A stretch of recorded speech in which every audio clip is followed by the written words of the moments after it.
Hey everyone, my name is Josh Gaskell. I'm a beginning teacher coordinator for Pamlico County Schools. I've been in public education for the last 10 years.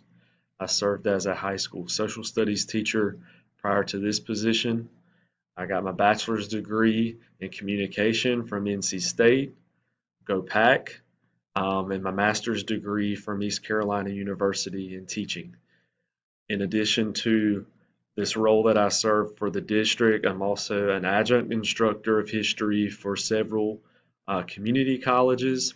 As far as my long term goals are concerned, I'm really not sure. I'm happy to pursue this add on licensure to help me gain the experience that I need.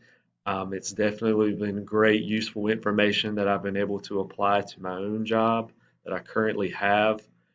There's a lot of opportunities out there, and I'm grateful to have this experience, and I'm grateful to be working with you guys and to learn a lot from you. I look forward to this year-long internship.